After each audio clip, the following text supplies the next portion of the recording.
Assalamualaikum. Jalan-jalan lagi.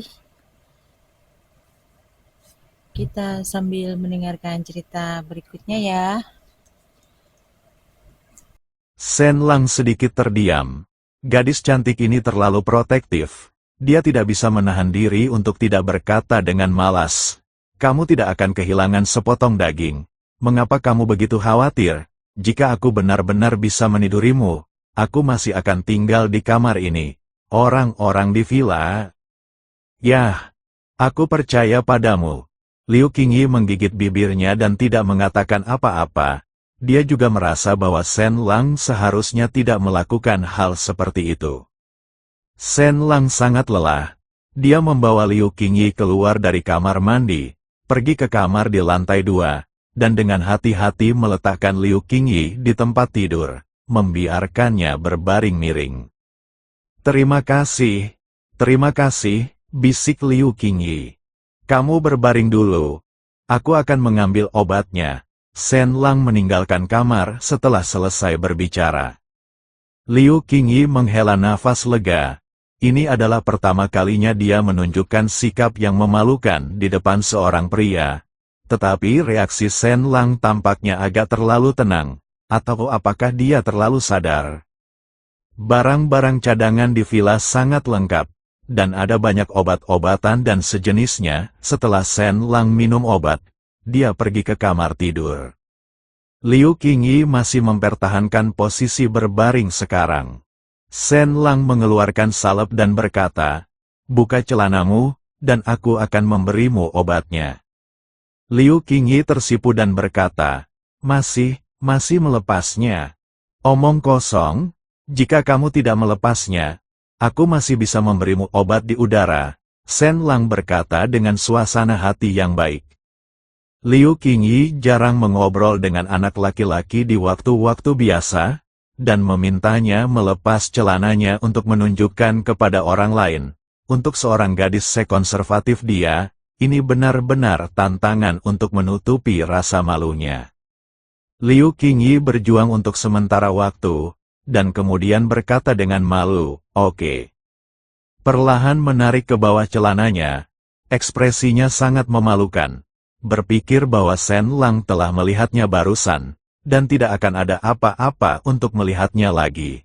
Liu Qingyi menghibur dirinya sendiri di dalam hatinya. Melihat penampilannya yang malu, Shen Lang sedikit malu, dan segera berkata, "Perlakukan saja saya sebagai dokter. Di depan dokter, bagaimana bisa ada begitu banyak rasa malu?" Liu Qingyi memberi ringan. Shen Lang mengulurkan tangannya dan menarik celana Liu Qingyi banyak. Liu Qingyi terkejut, dan hanya menutup matanya. Pantat Liu Qingyi masih berlumuran darah. Shen Lang pertama-tama mengambil handuk dan menyeka darah di sekitar lukanya, lalu mengoleskan salep di pantat Liu Qingyi. Dan pantat yang sedikit terbalik, kulit seputih salju, dan pemandangan menggoda di jurang, yang semuanya ditonton berulang-ulang oleh Shen Lang. Ini memang godaan yang tak tertahankan bagi seorang pria. Bingung, belum lagi Liu Qingyi masih gadis cantik kelas atas. Namun, Shen Lang tidak memanfaatkan kesempatan ini. Bukan karena dia tidak ingin melakukan ini, dia hanya tidak menyukainya. Setelah Shen Lang mengoleskan obatnya, dia dengan sadar menarik celana Liu Qingyi dan berkata, "Oke, tidur saja tengkurap malam ini, lukanya sudah selesai." Leher adil Liu Qingyi berkeringat gugup. Orang bisa membayangkan betapa konservatifnya gadis ini. "Terima kasih," Liu Qingyi berbisik pelan. Shen Lang melambaikan tangannya, "Tidak apa-apa. Obat ini perlu diganti setiap hari selama 3 hari berturut-turut. Anda dapat meminta saudara perempuan Anda untuk membantu Anda." "Oke, kalau begitu aku pergi, kamu bisa istirahat." Setelah berbicara, Shen Lang menutupi Liu Qingyi dengan selimut dan meninggalkan kamar tidur. Setelah penundaan yang lama, Liu Qingyi pulih dari rasa malu yang kuat.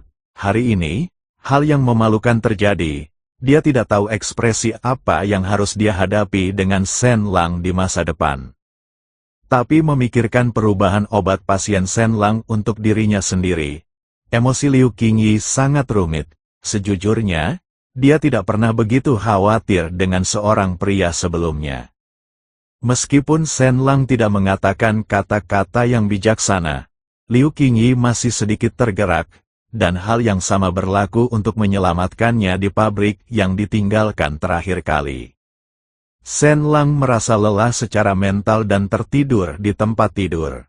Keesokan paginya, klub malam dunia, Yuan Ye sedang duduk di sofa, dengan perban melilit dahinya, wajahnya sangat suram. Sungguh konyol bahwa Sun Huo benar-benar ditangkap oleh polisi. Ini benar-benar otak babi. Mata Yuan Ye terbakar api. Li Fei bertanya, Yuan Ye, apa yang harus kita lakukan sekarang? Aku juga ingin bertanya apa yang harus kamu lakukan? Babi Sun Huo, ditanam di tangan polisi kali ini, tidak mudah dirampok.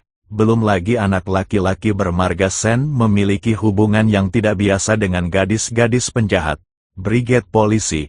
Yuan Ye menuangkannya. Sambil menyesap bir. Dia tersentak. Li Fei berkata, Yuan Ye, mari kita tunggu orang-orang dari Black Dragon Society datang dan melihat situasinya. Yuan Ye mengangguk dan berkata, itu satu-satunya cara, babi bodoh Sun Huo itu pantas mendapatkannya, paling lambat lusa, Black Dragon Society akan mengirim seseorang, dan omong-omong, tunggu sampai mereka berurusan dengan anak itu. Dari Jalang Shen. Li Fei mengangkat alisnya dan berkata, tapi anak laki-laki bermarga Shen itu sangat kuat. Jika orang-orang di perkumpulan naga hitam tidak bisa mengatasinya, anak itu mungkin akan marah pada kita, dan situasi kita mungkin sangat berbahaya kalau begitu. Jangan khawatir, orang-orang di atas sangat mementingkan pihak Huahai. Jadi kali ini klub naga hitam akan mengirim Master Bintang 5 teratas kali ini. Bahkan jika anak Shen Lang kuat, Master Bintang 5 sudah cukup untuk dia untuk minum sepanci. Yuan Ye mencibir. Berpikir bahwa Shen Lang telah menendangnya ke rumah sakit dengan satu tendangan, Yuan Ye akhirnya tidak berani meremehkan Shen Lang. Apalagi berurusan dengan Shen Lang. Namun, dia bisa menghasut orang-orang dari Black Dragon Society untuk berurusan dengan Shen Lang untuk membalas kebencian di hatinya. Li Fei, aku dengar kamu sedang mengerjakan ginjal source baru-baru ini. Apa yang terjadi? Yuan Ye bertanya tiba-tiba. Hati Li Fei membeku, Yuan Ye benar-benar tahu tentang ini. Salah satu kerabat saya menderita uremia. Jadi saya ingin mencari sumber ginjal yang cocok untuk membantunya sembuh, kata Li Fei dengan tenang. Wan Tianpeng telah menyusut baru-baru ini. Dia menjual semua tempatnya, dan terlibat dengan pedagang manusia, Bos Zeng. Bos Zeng dalam bisnis organ, dan sumber ginjal bawah tanah diperkirakan ada di tangan mereka. Yuan Ye dikatakan. Li Fei berkata sambil tersenyum. Meskipun kebanyakan dari mereka ada di tangan mereka, mereka seharusnya dapat menemukannya jika mereka mencarinya. Li Fei, jangan salah paham. Haha, aku orang yang lebih mencurigakan, karena kamu tidak ada hubungannya dengan mereka. Tidak apa-apa, selama kamu bergaul denganku, aku berjanji akan makan daging dan kamu akan minum sup di masa depan. Yuan Ye tersenyum dan menepuk bahu Li Fei. Terima kasih, Tuan Yuan. Mata Li Fei bersinar dengan sedikit kewaspadaan. Jam 8 pagi, Shen Lang baru saja selesai mandi ketika pelayan datang untuk mengantarkan sarapan. Liu Qingyi sudah bisa bangun dari tempat tidur dan berjalan, tetapi tidak terlalu banyak. Bagaimana perasaanmu? Shen Lang bertanya sambil tersenyum sambil menggigit roti. Liu Qingyi sedikit tersipu dan berkata, tidak apa-apa. Shen Lang berkata dengan santai, ini akan lebih baik dalam 2 atau 3 hari. Datang dan makan di meja lebih awal. Melihat Shen Lang begitu santai, Liu Qingyi tidak lagi merasa malu. Tidak lama kemudian, sebuah BMW X6 diparkir di luar villa. Su Ruxue dan Liu Xiaoxiao turun dari mobil dan berjalan menuju villa. Kamu akhirnya kembali. Shen Lang berjalan keluar dari villa. Shen Lang, kemana kamu pergi tadi malam? Kamu telah membuatku khawatir begitu lama untuk apa-apa. Su Ruxue cemberut. Shen Lang mengangkat bahu, minum dengan teman-teman. Saya mampir ke kapal pesiar ratu untuk berjalan-jalan. Begitu kata-kata ini keluar, ekspresi Su Ruxue dan Liu Xiaoxiao berubah. Saya mendengar bahwa Luo Tianyao membuka kasino baru di Permaisuri. Bukankah Anda seharusnya? Su Ruxue mengerutkan kening. Hampir, pergi saja ke lapangan, saya menghasilkan banyak uang. Shen Lang menyeringai. Su Ruxue dan Liu Xiaoxiao saling memandang dan tidak tahu harus berkata apa. Tetapi mereka dapat membayangkan apa yang terjadi. Shen Lang sama sekali bukan pria yang akan menderita, dan pasti Luo Tianyao yang tidak beruntung lagi.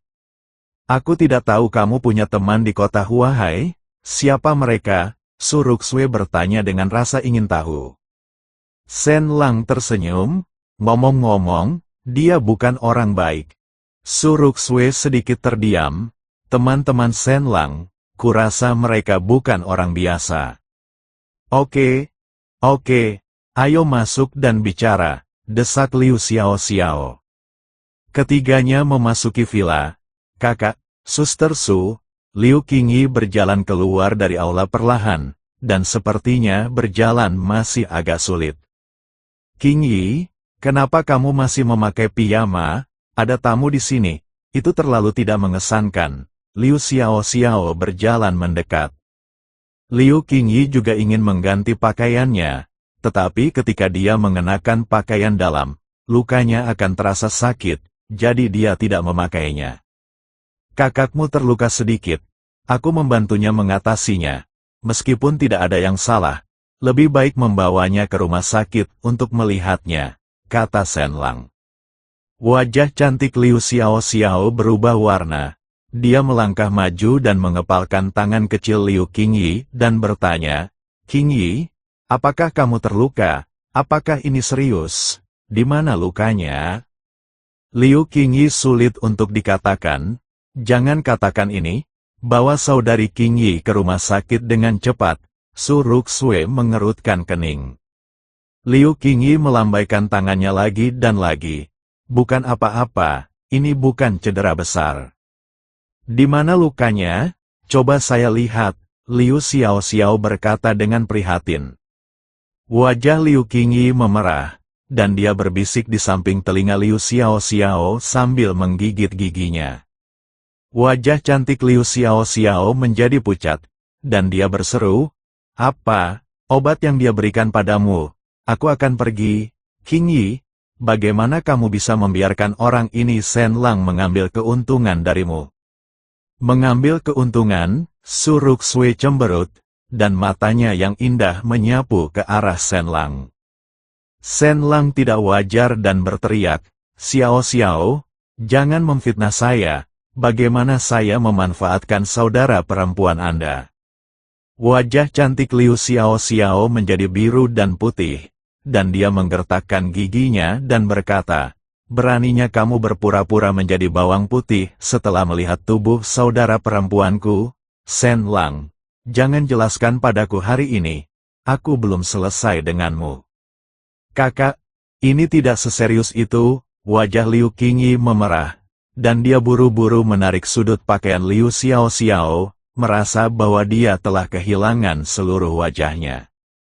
Kakak bodoh, pikiranmu terlalu sederhana, Shen Lang berkata dengan sedikit sedih. Oke, saya tidak bermaksud untuk menontonnya. Bukankah ini membantu penyembuhan saudara perempuan Anda? Selain itu, di mana Anda melihatnya? Saya baru saja menontonnya.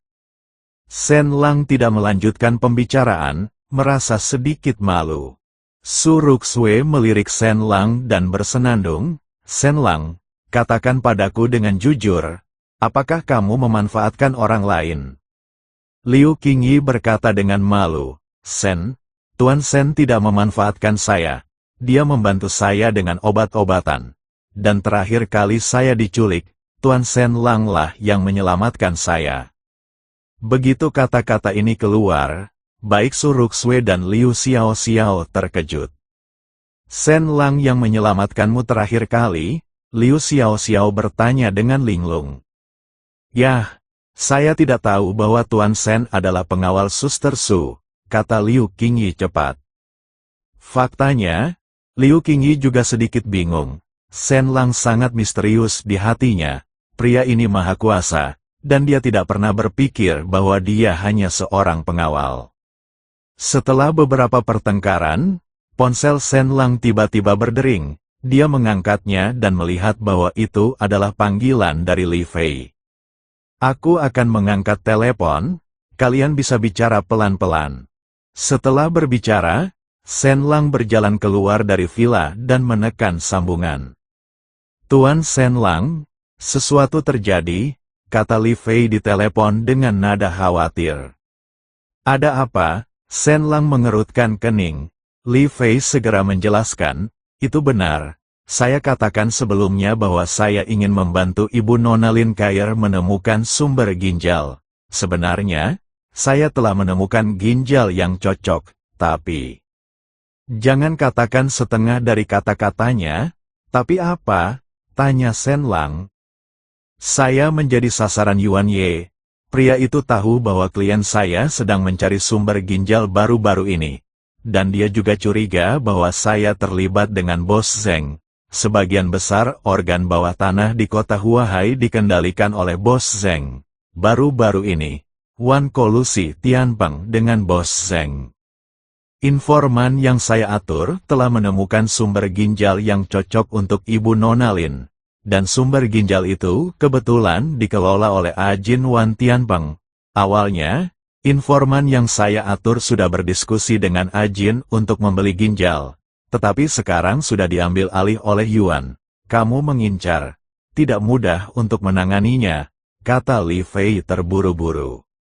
Sen Lang merasa sedikit merepotkan dan mau tak mau bertanya, dapatkah saya menemukan sumber ginjal dari saluran lain? Tidak untuk saat ini, ginjal Ibu Nona Lin tidak cocok, jadi sekarang saya hanya bisa meminta Ah Jin untuk mendapatkan sumber ginjalnya kembali, kata Li Fei. Wan Tianpeng dan Geng Hualong memiliki hubungan yang langgeng, dan butuh waktu lama bagi informan yang dikirim oleh Li Fei untuk menghubungi Ah Jin, dan mereka menegosiasikan harga sumber ginjal dari Ah Jin. Sekarang Yuan Ye keluar untuk mengganggu situasi. Itu akan menjadi kegagalan total. Sen Lang sedikit kesal di hatinya. Dia berjanji pada Lin Kair sebelumnya bahwa dia bisa menyembuhkan penyakit ibunya dalam seminggu. Kembali bukanlah gayanya. Apakah ginjal itu masih ada di Ajina? Di mana yang satunya? Tanya Sen Lang dengan cemberut. Li Fei mendengar arti kata-kata Sen Lang, dan berkata dengan ragu-ragu, Tuan Sen Lang, apakah Anda ingin bertanya langsung kepada Ah Jin? Hampir, aku tidak bisa menunggu selama itu, teriak Sen Lang. Pria itu Ah Jin sangat mudah tersinggung. Tuan Sen Lang, hati-hati, Li Fei mau tidak mau mengingatkan. Sen Lang tidak senang ketika mendengar ini. Wan Tianpeng adalah sampah di matanya, belum lagi kaki anjingnya. Oke. Jangan bicara omong kosong, katakan padaku di mana dia, teriak Sen Lang. Li Fei memberitahu Sen Lang lokasinya. Sen Lang benar-benar merasa itu merepotkan, dan berencana untuk menemukan Ah Jin sendiri untuk kembali ke sumber ginjal. Jika Yuan Ye membuat masalah untuk dirinya sendiri lagi, Sen Lang tidak akan keberatan mengirimnya kembali ke barat secara langsung. Setelah menutup telepon, Sen Lang menelepon nomor Lin Kair lagi dan bertanya tentang situasi terakhir Ibu Lin. Kondisi Ibu Lin saat ini tidak buruk, tetapi sumber ginjal sulit untuk dicocokkan. Menurut kecepatan rumah sakit, akan sulit untuk mencocokkan sumber ginjal yang cocok selama beberapa bulan. Di ruang tamu, Liu Xiaoxiao membawa Liu Qingyi ke kamar untuk berganti pakaian. Melihat wajah Shen Lang yang sedikit kusam, Su Ruxue mau tidak mau bertanya, "Ada apa? Apa yang terjadi lagi?" Shen Lang berkata, "Ini bukan masalah besar. Omong-omong, aku akan keluar." "Apa yang akan kamu lakukan? Bisakah kamu berbicara denganku?" Su Ruxue bertanya dengan cemas. "Jangan khawatir." Shen Lang menepuk bahu wanita itu dan berjalan keluar villa sambil tersenyum. Su Ruxue menggertakkan giginya. Dia tidak suka Shen Lang menyembunyikan sesuatu darinya. Meskipun dia tahu bahwa Shen Lang tidak ingin membuat dirinya khawatir. Tapi Shen Lang tidak mengatakannya. Tapi itu membuatnya lebih khawatir. Su Ruxue merasa bahwa dia dan Shen Lang selalu menjaga jarak, mungkin karena Shen Lang terlalu kuat dan misterius. Su Ruxue merasa tidak bisa menyentuh dunia batin pria ini. Shen Lang pertama pergi ke rumah sakit dan mengunjungi Ibu Lin. Lin Kail telah merawat ibunya di rumah sakit selama ini, dan dapat dilihat bahwa gadis ini sangat berbakti. Dokter yang merawat Cheng Zi mengikuti resep yang diresepkan oleh Shen Lang untuk merawat Lin Mu, dan Lin Mu terlihat jauh lebih baik. Sikapnya benar-benar berbeda dari sebelumnya, dan rasa terima kasih terlihat jelas dalam kata-katanya. Shen Lang meminta Lin Kail untuk menunggu beberapa hari, dan penyakit ibunya akan segera sembuh. Setelah mengobrol sebentar, Shen Lang meninggalkan rumah sakit dan menghentikan taksi. Li Fei berkata bahwa Ah Jin mengelola klub mandi bernama Meng Jiaren di Jalan Beicheng di distrik Qinghu. Jika tidak ada yang lain, Ah Jin harus ada di sana pada siang hari ini. Klub pemandian Meng Jiaren, dengan nama yang bagus, sebenarnya adalah perawatan kesehatan yang besar. Orang-orang yang datang ke sini semuanya untuk perawatan kesehatan. Tetapi mandi adalah yang kedua.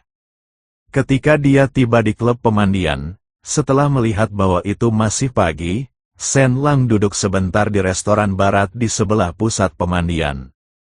"Ngomong-ngomong, saya memesan steak dan sebotol anggur merah," menuangkan segelas, dan Shen Lang perlahan meminumnya.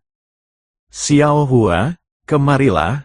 Shen Lang perlahan makan steak dan minum anggur merah. Beberapa pria dan wanita muda datang ke meja di sebelah mereka dan mengobrol dengan gembira. Beberapa pria dan wanita muda, mungkin berusia 20-an, tidak terlalu tua. Shen Lang mendengarkan isi obrolan mereka dan tampaknya adalah mahasiswa yang baru saja lulus. "Kenapa aku tidak melihat Wang Dong baru-baru ini? Sepertinya aku sudah lama tidak melihat. Bagaimana kabarnya baru-baru ini?" Seorang pemuda bernama Xiao Hua duduk dan bertanya sambil tersenyum sambil minum. Untuk beberapa alasan, begitu Xiao Hua mengatakan ini, ekspresi orang-orang muda yang duduk di sebelahnya langsung menjadi kusam. "Wang Donghe, sayang, dia masih di rumah sakit."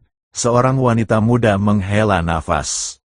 "Apa?" Xiao Hua tercengang ketika mendengar kata-kata itu, dan bertanya dengan heran, "Apa yang terjadi pada Wang Dong? Mengapa dia pergi ke rumah sakit?"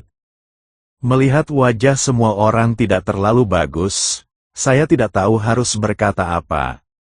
Xiao Hua dan Wang Dong memiliki hubungan yang baik, dan segera bertanya, "Amin, ceritakan apa yang terjadi dengan Wang Dong." "Xiao Hua, kamu harus berhenti pergi ke klub malam di masa depan." Wang Dong, ginjalnya terputus. Setelah pemuda bernama Aming menghela nafas, dia memberitahu Xiao Hua tentang masalah ini, dan suaranya memasuki telinga Shen Lang. Seperti banyak anak muda, Wang Dong suka pergi ke klub malam untuk bersenang-senang di malam hari, mendengarkan musik DJ di permainan malam, minum bir, dan pergi mengobrol jika ada mem yang cantik. Suatu kali dia pergi ke sebuah bar, dan kebetulan bertemu dengan seorang gadis yang sangat cantik hari itu. Dengan penampilannya yang tampan dan tubuh penuh pakaian merek terkenal, Wang Dong dengan cepat menarik perhatian gadis itu. Keduanya mengobrol dengan gembira dan minum. Setelah beberapa saat minuman, kami membuat janji untuk pergi ke hotel untuk membuka kamar. Setelah berhubungan seks dengan gadis itu, Wang Dong tertidur lelap, sama sekali tidak menyadari bahwa nasib buruk telah datang padanya secara diam-diam. Ketika dia bangun keesokan harinya, kepala Wang Dong pusing,